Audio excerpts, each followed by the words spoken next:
dazzle, be the rabbit in the headlights and say this is too big and too difficult and too intractable, and I'm one little employee amongst hundreds of thousands in one company, amongst hundreds of thousands. What difference can I make? And on one hand, you could say, well, it's not my job, I leave it to the CEO, and maybe I think there are some great examples, maybe all too few, but there are some great examples of CEOs who are stepping up beyond the boundaries of their defined role to say that I want my business to be solving some of these problems. I want to be thinking about the environment I'm leaving for my kids. I want to be, making sure that business can be a force for good in the world, and there is a growing chorus of these people.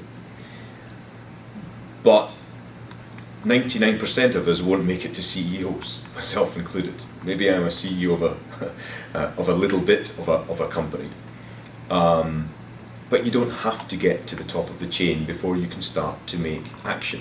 And so we're all leaders to a certain extent. You can lead from behind. You can lead by taking action in your own area.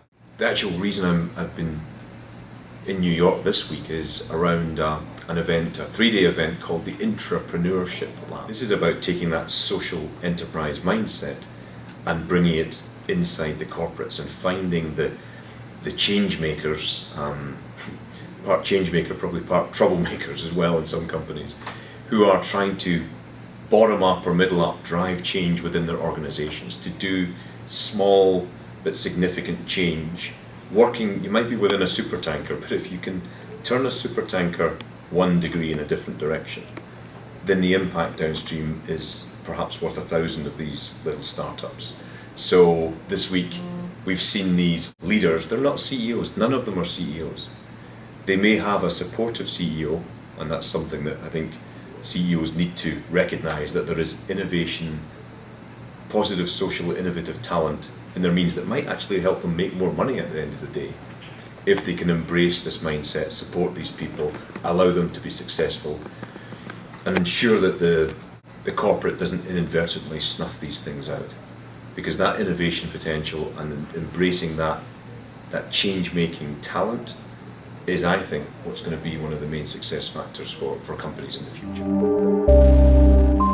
The biggest challenge, I believe, for the intrapreneurs, and what I'm hearing time and time again, is the notion of what I describe as the corporate immune system, the sort of immune system of antibodies, that the norms, the risk management, the bureaucracy within many companies that looks to snuff out change or things that don't look like normal business or aren't maybe maximizing profit or shareholder value.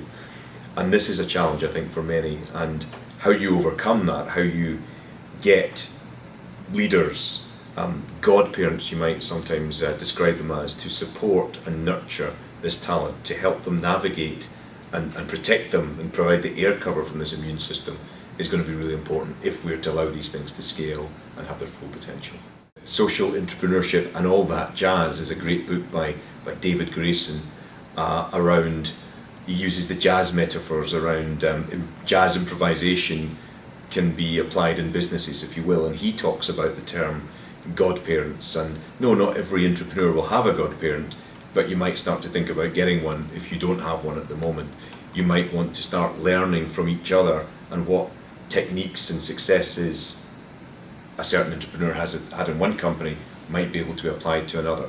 So there's a very exciting ground up movement emerging of like-minded individuals wanting to change corporates from the inside out and from the bottom up. And I am very keen to see Accenture and Accenture Development Partnerships be a catalyst to help incubate and accelerate this movement. I recalibrate, I suppose, my dreams every day, and it's one of these things that probably 5-10 years ago I couldn't have dreamt to have gone or be in the position that I'm in at the moment. I love the job I'm doing. Every day I enjoy what I'm doing. I'm getting to work with the best people in the firm. I'm getting to work with fantastic clients on fascinating issues. But it's like climbing a amount, and the higher up you get, the more you see as to what's possible. And I have no idea. And what's really exciting is that with the future changing so rapidly, with the disruptive revolutions of technology and impact investing, and these things are fundamentally going to challenge roles, thinkings, the nature of who does what when it comes to delivering goods in society. I dream that business will play a greater role in providing these public goods, that private innovation, that entrepreneurship, that investment will actually drive at scale social goods. I think we'll have to see new business models to deliver that. I think we'll have to see a new attitude to the talent that we develop that will give them a sense of purpose in what they're doing. When I started in my career, I wanted to make a fortune. The people starting their careers now, they want to make a difference. And the companies that allow people to actually maybe even do both and be successful will be the companies that will survive in these new business models, in this new ecosystem.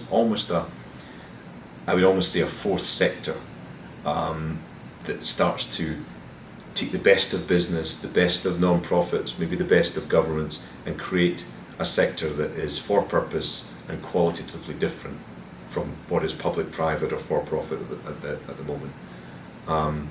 We'll see whether it happens or not, but I think it's an achievable dream. Wow.